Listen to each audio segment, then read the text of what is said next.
So this is one way I'm trying to improve the sous vide beer making process. So I haven't added in the sous vide or the water yet, but I wanted to show you what I've done so far. So right here is a stainless steel cooling rack that you would normally use to cool cookies or something like that. And I have tied that with kitchen twine here, and then 2 spots here at the bottom. And so that's the same type of twine you would use to truss up a turkey while you were baking it or something like that. And I soaked that twine in sanitizer before using it, and of course sprayed down everything with sanitizer. So the idea is that this cooling rack will act as kind of a separator in the brew pot while the sous vide is operating, because one of the big problems I ran into last time was that the grain bag kept getting sort of pulled towards the sous vide controller because it circulates the water around. So the idea with this is that maybe this will keep the grain bag from moving like into the sous vide cooker. So we'll see if that works, but I wanted to show you what it looked like before I added in a bunch of water. So here you can see the grain bag installed. So you can kind of see how the cooling rack sort of partitions the pot.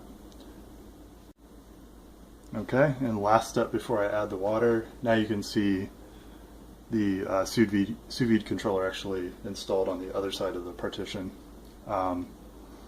The partition, the top of it is actually resting on the edge of the sous vide, or the top of the sous vide controller. I don't think that'll be a problem, but we'll see. Well, I've got all the water in the pot. That sound you hear is actually the sous vide cooker running.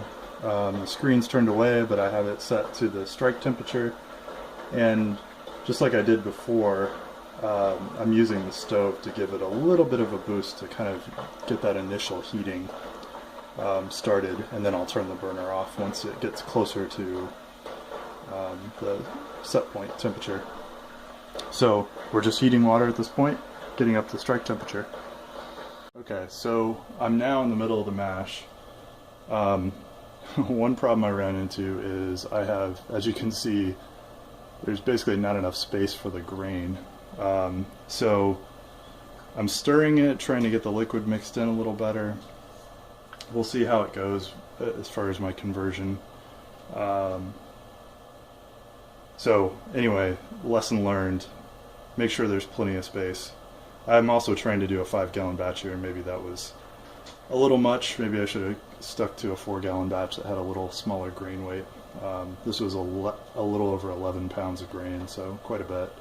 So we'll see if we can make it work. But besides the fact that there's too much grain, this partition seems to be working really, really well for keeping the grain from, or the grain bag from pulling into the sous vide cooker.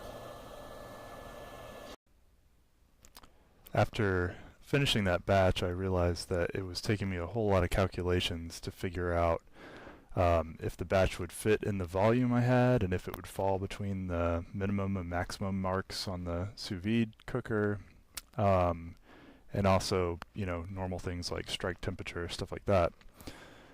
So I did what I should have probably done a long time ago, which is to create a calculator to figure out all these values for me and tell me what if the recipe I was using was would work or not. So I created that, and I created a simple JavaScript calculator, which I put on my website. So I posted the URL there in the video. The basic idea is that you put in the physical dimensions of your cooking pot and your sous vide cooker, and also the grain weight of the recipe and some other things, and it will tell you if the recipe will fit, what the grist to water ratio is, and what the strike temperature is, and that kind of thing. So it's free to use for everybody, so just check it out. Check out the URL. I'll put the full URL in the blog post.